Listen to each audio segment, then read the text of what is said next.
saya untuk pulang ke Surabaya. Dan di situ saya diajak untuk datang ke sebuah gudang di kompleks pergudangan yang ternyata setelah pintu gudang tersebut dibuka, saya melihat tumpukan limbah tekstil seperti yang disaksikan pada layar sebelumnya. Di situ saya melihat sebenarnya adalah pergudangan ini seluas setengah lapangan bola. Bisa dibayangkan teman-teman, setengah lapangan bola. Dan di situ terdapat tumpukan limbah tekstil dengan ketinggian 3-4 kali lipat dari tinggi badan saya. Dan ketika itu yang pertama kali saya tanyakan kepada penjaga gudang adalah, dari mana limbah tekstil ini dikumpulkan? Ternyata setelah saya berbicara lebih lanjut, limbah tekstil itu didapatkan dari produksi ataupun manufacture garment yang ada di seputaran Pulau Jawa. Estimasi perkiraan limbah ton yang saya dapatkan pada saat itu adalah sekitar 300-500 ton limbah tekstil dikumpulkan di satu gudang. Dan saya membutuhkan waktu 20-30 menit untuk berjalan berkeliling di dalam gudang tersebut. Setelah selesai berkeliling, saya melihat kembali dan saya ngobrol dengan bapak-bapak penjaga gudang. Yang saya tanyakan adalah, lalu apa yang terjadi pada limbah tekstil yang sudah dikumpulkan di gudang tersebut? Jawabannya ada dua. Yang pertama adalah akan dikirim atau diolah. Jawaban kedua adalah akan dibakar. Untungnya di dalam pembicaraan tersebut, saya melihat fakta bahwa paling tidak limbah yang ada di facility itu adalah limbah bersih. Limbah yang sudah tersortir, limbah yang sudah layak untuk didistribusikan, bukan limbah yang terkontaminasi. Karena ketika kita bicara limbah terkontaminasi, akan ada proses-proses lainnya yang membutuhkan banyak sekali air untuk membersihkan. Kemudian setelah saya pulang dari facility tersebut, sampai hari ini, pertanyaan ini selalu ada di kepala saya. Pergi kemanakah limbah tekstil dari produksi dan pakaian tidak layak pakai kita? Dan mudah-mudahan pertanyaan ini pun untuk teman-teman yang ada di sini mulai berpikir untuk, iya ya, kemana ya limbah pakaian kita? Kemana ya limbah pecah dari hasil produksi? Karena faktanya Pulau Jawa adalah penghasil limbah tekstil terbesar di Indonesia. Ini adalah sebuah gunung yang terdapat di Chile. Gunung yang sangat indah, gunung yang mungkin semua orang akan berekspektasi melihat sebuah anugerah dari Sang Pencipta. Gunung yang ada di Chile. Tapi faktanya teman-teman harus tahu, di balik keindahan gunung ini ada sebuah fakta, yaitu limbah pakaian ditemukan di sana. Puluhan ton, ratusan ton. Dan itu adalah limbah pakaian. Limbah pakaian yang saya yakin 70%, 80% adalah layak pakai. Pertanyaan berikutnya adalah, mungkin gak sih fenomena yang terjadi di Chile ini akan terjadi di Indonesia, di negeri yang kita cintai ini? Karena perlu diingat, Indonesia adalah negara dengan populasi, salah satu negara dengan populasi terbesar di dunia. Dan saya, sebagai warga negara Indonesia yang sangat mencintai tanah air, saya tidak berharap fenomena ini ada di negeri saya. Pertanyaan berikutnya adalah, emang seberapa banyak sih limbah tekstil kita? Adakah yang pernah meriset sebelumnya? Data yang saya dapatkan dari Kementerian Perindustrian, karena kebetulan saya memiliki beberapa kali kesempatan untuk berbicara dengan mereka, data terupdate adalah 3,5 juta ton limbah tekstil berpotensi akan muncul di tahun 2030. Pertanyaan selanjutnya adalah, di saat saya pertama kali diajak berbicara oleh teman-teman di kementerian, data pertama yang saya dapatkan angkanya 1,7 juta ton. Lanjut ke 2021, berbincang lagi dengan teman-teman di sana, limbahnya jadi 2,3 juta ton. Nah sekarang, bahkan 2 bulan yang lalu saya bertemu dengan teman-teman, angkanya malah naik ke 3,5 juta. Lalu sebenarnya apa yang kita lakukan atau bahkan siapa penyebab tumpukan limbah tekstil dengan angka yang sangat fenomenal ini? Pelakunya adalah saya dan pelakunya adalah Anda. Jadi kita semua di sini adalah penghasil limbah tekstil terbesar di dalam negeri. Pertanyaan berikutnya adalah memang dari mana aja sih limbah tekstilnya? 3,5 juta ton limbah tekstil setara dengan 700 juta pakaian.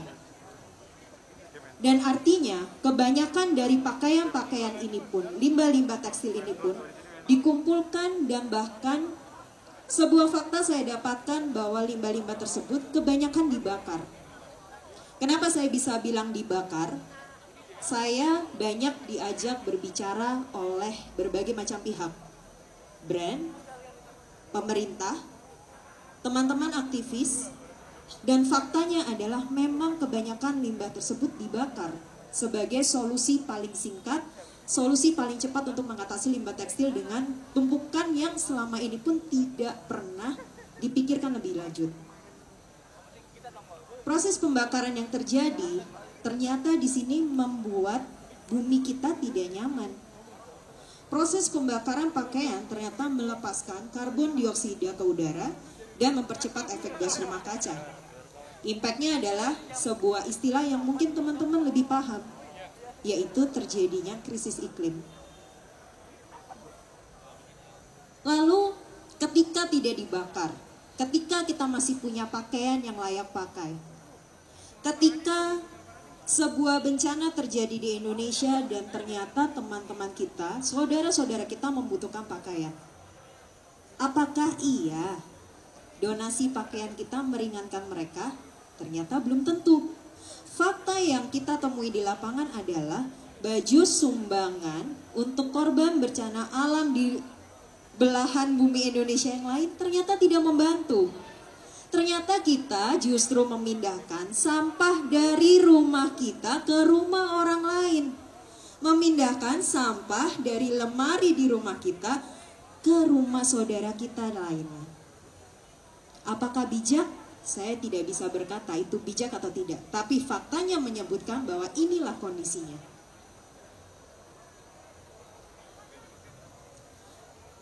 Pebble beberapa waktu ini kami memang baru berumur sekitar 2 tahun. Kami mencoba untuk melakukan pemetaan-pemetaan terhadap masalah limbah tekstil di dalam negeri. Ini adalah salah satu contoh program Dropbox yang kami adakan sepanjang Pebble berdiri mulai dari tahun 2020 hingga 2022 ini. Ada kira-kira sebanyak 4-5 kali program Dropbox yang saya adakan. Di momen ini saya tidak ingin menyampaikan bahwa tujuan saya mengumpulkan limbah tekstil itu adalah dari sisi tonasenya. Saya nggak butuh limbah tekstil banyak-banyak karena limbah saya di facility saya sudah banyak. Di sini adalah yang ingin saya sampaikan, saya hanya ingin tahu sebuah Dropbox saya taruh di salah satu kota termodern di Indonesia, yaitu Jakarta, yang saya menganggap bahwa teman-teman di Jakarta memiliki knowledge yang jauh lebih baik daripada kota-kota yang lainnya, di mana Dropbox ini saya letakkan di sebuah mall di Jakarta Selatan yang sangat terkenal, dengan asumsi knowledge-nya harusnya jauh lebih baik daripada saya atau daripada teman-teman di kota yang lain. Di dalam Dropbox ini saya pisahkan menjadi 2, pakaian layak pakai dan pakaian tidak layak pakai. Asumsinya adalah yang tidak layak pakai itu yang bolong, yang udah rusak, yang luntur, sedangkan yang layak pakai itu adalah lebih pantas untuk kita berikan kepada orang lain. Program Dropbox saya adakan selama 3 bulan. Saya berhasil mengumpulkan sekitar 6 ton limbah pakaian. Dan yang menariknya adalah ketika saya membuka kantongan yang berisi pakaian-pakaian tidak layak pakai, fakta yang saya temukan adalah 90% pakaian itu masih layak pakai. Jadi kesimpulannya apa? Kesimpulannya program Dropbox yang saya adakan di Jakarta di tengah-tengah mall paling bagus saat ini di Jakarta, di tengah-tengah masyarakat dengan knowledge paling terbaik di Indonesia, bahkan tidak bisa membedakan mana yang layak pakai dan tidak layak pakai. Lalu bayangkan ketika kita berbicara konsep ini di kota lain, atau di desa lain, atau di perkampungan lain. Bayangkan seberapa besar gap knowledge masyarakat kita untuk memahami apa itu limbah layak pakai dan limbah tidak layak pakai. Nah, ini adalah sebenarnya sebuah simulasi dengan harapan teman-teman bisa paham nih dan bisa berpikir lebih bijak lagi ketika teman-teman membeli pakaian. Jadi saya punya 3 simulasi gambar. Gambar pertama adalah jaket leather mungkin ya. Biasanya mungkin cewek-cewek yang akan punya. Di sini saya bisa katakan adalah 0% jaket ini bisa didaur ulang. Kita bicara konteks daur ulang. Jaket leather ini tidak bisa saya daur ulang. Karena Pebble, fungsi kami adalah sebagai recycler company. Jaket ini tidak bisa didaur ulang. Artinya ketika kita bicara konteks daur ulang, komposisi residu atau biasanya adalah residu itu bagian-bagian yang memang tidak bisa didaur ulang. Jaket ini mengandung 100% residu. Pertanyaan berikutnya, lalu apa yang harus kita lakukan ketika jaket ini akhirnya berada di titik minimumnya ketika dia tidak bisa digunakan lagi? PR kan? PR. Gambar kedua adalah legging atau baju olahraga. Di sini konteksnya saya bukan melarang teman-teman untuk tidak membeli baju olahraga, tidak.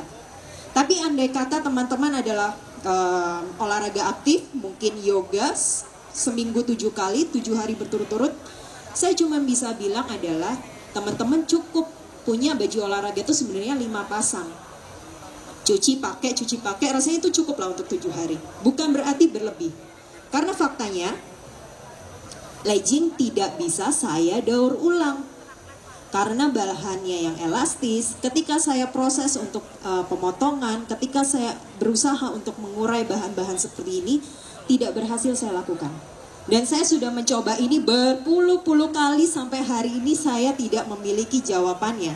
Saya tidak punya teknologinya untuk memecahkan masalah-masalah dari 2 jenis pakaian ini. Slide ketiga. Jaket cowok, rasanya teman-teman mungkin ada yang punya. Dan dari jaket cowok ini pun saya masih ada ya setidaknya 60% atau 70% bisa saya daur ulang. Jadi yang tidak saya bisa daur ulang adalah justru bagian-bagian bordirnya, karena memiliki ketebalan tertentu, kemudian di bagian kerah pun juga mengandung material elastis, sehingga kandungan atau komposisi untuk daur ulangnya adalah sebanyak 60%. 40%-nya residu nih. Nah, residunya mau diapain? Mikir lagi kita. Pertanyaan berikutnya adalah, terus saya ini mau beli baju apa kalau semuanya nggak bisa didaur ulang? Saya hanya bisa menyarankan kepada teman-teman adalah pilihlah pakaian dengan residu seminim mungkin. Residu itu kalau di pakaian atau di celana kita adalah kancing, resleting, bagian-bagian ornamen di luar kain itu adalah residu. Nah, contoh yang saya paparkan di sini adalah kemeja yang menurut saya adalah salah satu desain fashion yang sangat brilliant. Kenapa? Satu dari kemeja ini adalah residunya sangat minim. Saya pernah karena program Dropbox sebelumnya, kemeja ini adalah salah satu item pakaian dengan residu yang paling kecil, yaitu sekitar di bawah 5% saja. 95%-nya bisa saya daur ulang. Begitu pula dengan kaos. Kaos malah 100% saya bisa daur ulang dengan maksimal. Sehingga zero residu. Nah, yang kita harapkan dengan adanya gaya hidup yang berganti ini adalah seminim mungkin kita tidak memberikan kontribusi sampah lagi. Buminya udah terlalu berat buat mikirin, buminya udah terlalu capek untuk mengatasi ego-ego manusianya. Nah, saya berharap teman-teman bisa mengalah untuk hal seperti ini. Kalau saya tadi banyak bercerita tentang masalahnya, tentang limbah tekstilnya, tentang potensinya, sebenarnya Pebble tuh ngapain sih? Nah, kami menerapkan konsep bernama circular textile. Jadi circular textile ini adalah kami hanya mengolah limbah tekstil saja. Kami melihat limbah itu bukan barang yang teronggok di sudut ruangan, tidak memiliki nilai, bukan itu konsepnya. Limbah bagi saya adalah hal paling berharga yang pernah saya temui dalam hidup saya. Limbah tekstil adalah hal yang paling saya sukai di masa kehidupan saya saat ini. Karena ternyata melalui limbah tekstil saya bisa melakukan banyak hal dan mengeksplor banyak hal. Nah, yang Pebble lakukan adalah kami menerima limbah-limbah tekstil, baik dari garment, dari manufacture, dari brand fashion, dari teman-teman yang memang ingin mendonasikan pakaian yang kami daur ulang. Proses yang kami harus lakukan pertama adalah mensortir. Dengan konteks yang seperti teman-teman lihat di gambar adalah contoh simulasi ketika saya memproses limbah, yaitu saya harus mensortir berdasarkan warna dan jenisnya.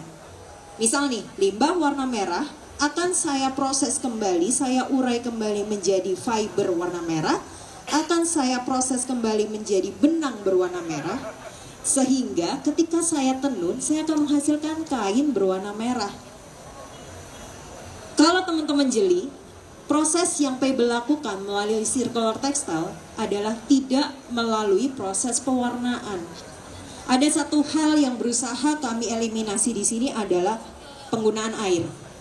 Karena teman-teman harus sadar ketika kita berbicara konteks untuk pewarnaan pakaian atau pewarnaan kain, air adalah hal yang harus kita korbankan untuk menuruti ego manusianya.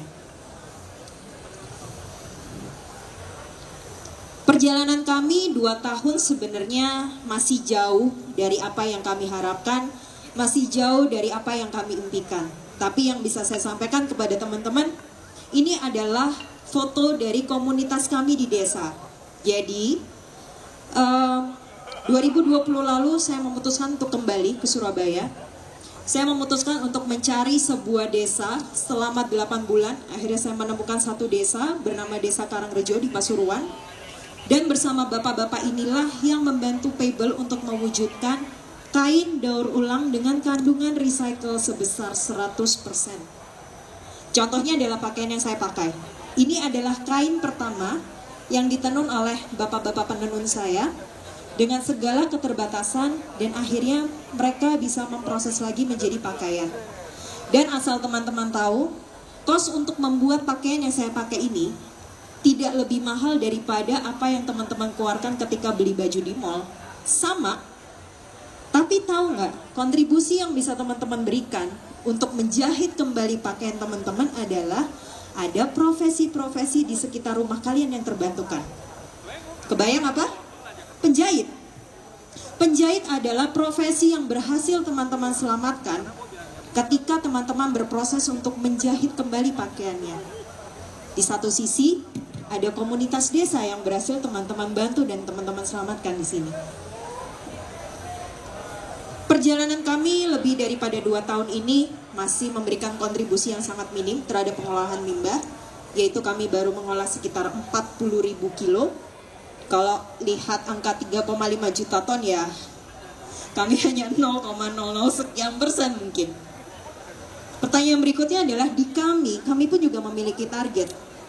Setiap tahun kontribusi penyerapan atau pengolahan limbah kami harus berkali-kali lipat lebih baik daripada tahun sebelumnya. Dan di tahun ini kami malah men-set target itu sebenarnya 100 ton. Tapi ya mari kita berdoa semoga target itu bisa tercapai. Dan ini juga adalah sebuah scene di dalam area penenunan kami.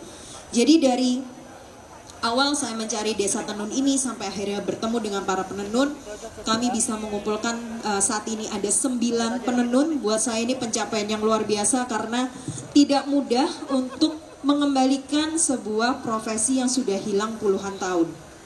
Dan saya mendedikasikan waktu bersama teman-teman Pebble.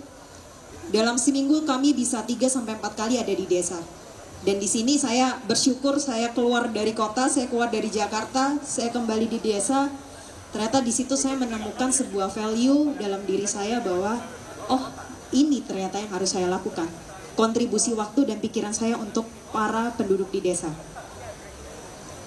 Dan di samping itu pun setelah site pertama berhasil kami set up, ada sekitar 4 mesin tenun berhasil kami repair. Di sini kami mulai untuk pemetaan komunitas-komunitas baru yang ada di desa.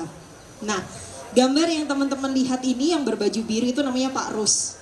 Jadi Pak Rus ini seorang kepala sekolah di desa tersebut, dan ternyata beliau itu punya harta karun. Buat saya nih harta karun. Kenapa?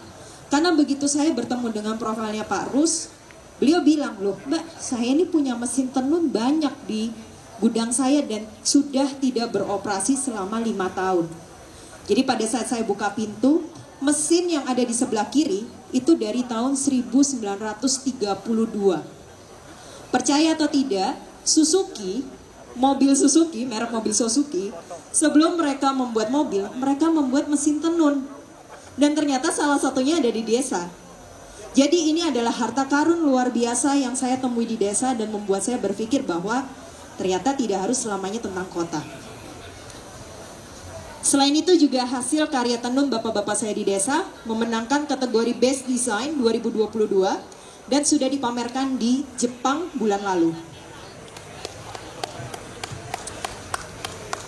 Saya berharap setelah teman-teman pulang dari sini, saya hanya ingin teman-teman berpikir kembali, berpikir ulang, perlu nggak sih beli baju? Perlu nggak sih kita harus menambah lagi beban-beban di bumi kita yang sudah berat ini? Perlu nggak? Dan ketika teman-teman masih memutuskan, ya saya masih perlu beli baju baru, saya minta tolong teman-teman untuk berpikir menggunakan material-material yang jauh lebih ramah untuk lingkungan. Mungkin bisa diperhitungkan kembali menggunakan kain daur ulang pebble. Saya yakin mungkin tidak senyaman dengan pakaian yang teman-teman pakai saat ini, tapi buat saya udah cukup. Sudah cukup ego kita menyamankan kita, sekarang gantian kita yang menyamankan bumi.